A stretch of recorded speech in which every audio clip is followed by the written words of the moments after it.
kembali di debat publik kedua calon bupati dan calon wakil bupati Tambrau 2024.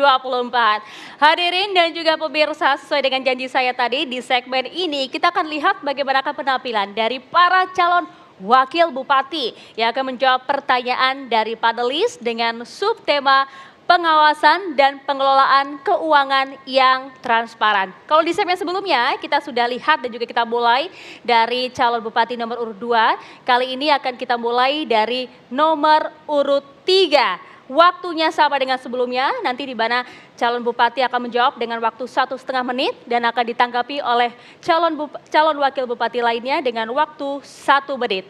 Di mana tadi kita sama-sama saksikan sebelum acara Bapak Ibu sekalian bahwa calon wakil bupati nomor urut 3 ini kemudian mengambil huruf C. Kita akan coba bacakan untuk huruf C.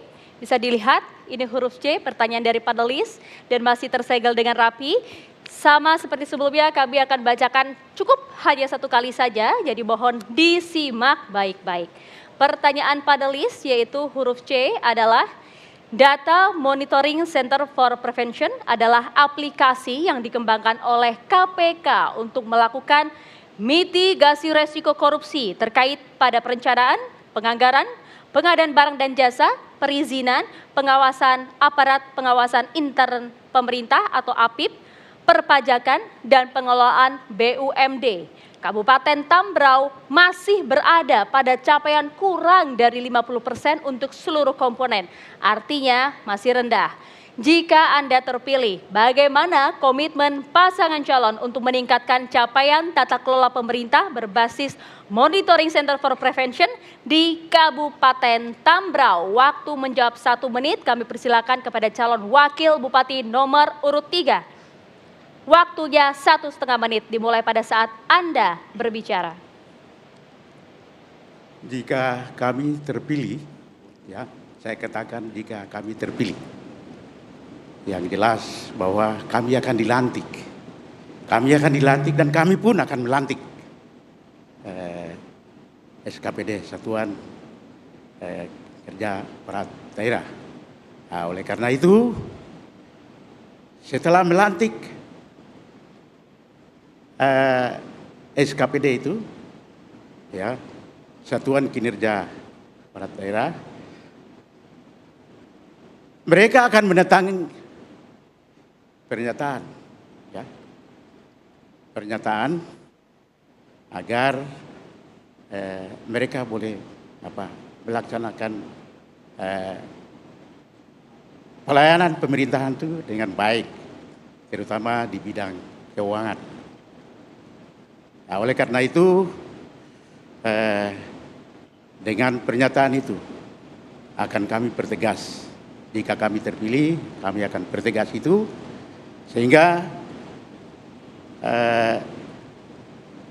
para kepala dinas, ya, para kepala dinas tadi saya katakan SKPD, tapi saya sampaikan para kepala dinas itu akan bertanggung jawab di dinasnya masing-masing untuk menjaga kinerja, terutama menjaga tidak terjadi korupsi. Waktunya habis, terima kasih.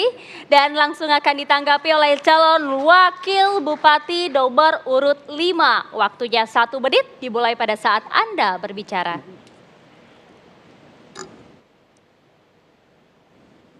Ya, kalau kami Harun terpilih menjadi bupati, maka yang pertama adalah kita utamakan regulasi untuk keuangan. Dengan itu pertama, yang kedua kita akan pilih pimpinan yang punya integritas tinggi untuk melakukan audit, melakukan pengawasan terhadap anak buah yang melaksanakan tugas-tugas pokok dalam melaksanakan kegiatan di dinas masing-masing. Yang ketiga adalah transparan.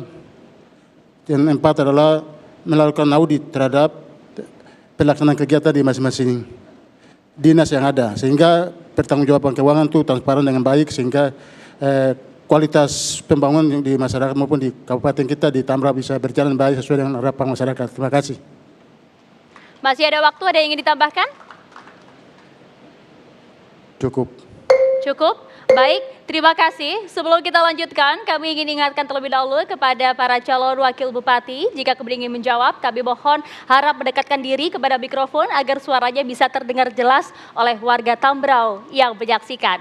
Baiklah, kalau begitu kami lanjutkan untuk pertanyaan yang akan dijawab oleh calon wakil bupati nomor urut 4. Ya, yang dipilih adalah huruf D. Kita coba akan lihat huruf D, Bapak Ibu sekalian. Dan masih tersegel dengan rapi, kerahasiaannya tetap kami jaga, di mana pertanyaan ini nanti akan dijawab oleh calon wakil bupati nomor urut 4 dan akan ditanggapi oleh calon wakil bupati nomor urut 1 ya. Pertanyaannya adalah, saat ini telah ada rencana induk percepatan pembangunan Papua atau RIP3 sebagai pedoman perencanaan dan pengembangan dalam paradigma pembangunan Papua. Pengoptimalan instrumen dalam RIP3 sebagai master plan pembangunan Papua menggunakan indikator dan perencanaan yang terukur yang berdampak pada tata kelola keuangan daerah yang efisien. Pertanyaannya, jika terpilih nanti, bagaimanakah komitmen pasangan calon untuk mengoptimalkan RIP3 sebagai pedoman dalam pembangunan dalam rangka efisiensi pengelolaan keuangan daerah di Kabupaten Tambrau? Kami persilakan dijawab oleh calon wakil bupati nomor urut 4. Waktu Anda 1,5 menit dimulai pada saat Anda berbicara. Terima kasih. Pembangunan di Papua membutuhkan komitmen yang transparan. Artinya kita menyampaikan segala sesuatu, informasi tentang keuangan secara terbuka kepada publik atau masyarakat, dan kepada yang bertanggung jawab dan pemangku kepentingan agar pembangunan bisa berjalan efisien dan efektif dan sesuai dengan anggaran yang ada di pemerintah daerah. Jadi tidak sembarang kita canangkan, tapi harus sesuai dengan anggaran-anggaran yang ada pada pemerintah Kabupaten Tambrau. Bila kami terpilih, kami akan laksanakan. Terima kasih. Masih banyak waktu Ibu, silakan ada yang ingin ditambahkan? Keuangan ini harus ada transparan dan akuntabilitas, efisien. Efisien artinya harus digunakan seefektif mungkin sesuai dengan apa yang kita inginkan. Jangan kita asal membuang pada proyek-proyek yang kurang jelas, tapi kalau memang itu jelas harus diefisienkan supaya pembangunan ini berjalan dengan baik. Terima kasih. Sudah cukup? Cukup. Baik, kalau itu kami persilakan kepada calon wakil bupati nomor urut 1 untuk menjawab. Waktu Anda 1 menit dimulai pada saat Anda berbicara. Baik, terima kasih. Minta maaf karena salah, karena saya masyarakat. Calon dari masyarakat, bukan dari pegawai. Tapi saya berusaha menjawab. Yang pertama, para staf di keuangan perlu didata sedemikian rupa dan siapkan anggaran untuk dilakukan pendidikan keuangan. Kursus-kursus, supaya menghindari temuan-temuan dan laporan fiktif. Yang berikut, kami tetap bekerja sama dengan pemeriksa auditor, KPK, Perwakilan Provinsi Papua Barat, maupun BPK sebagai pemeriksa internal pemerintah.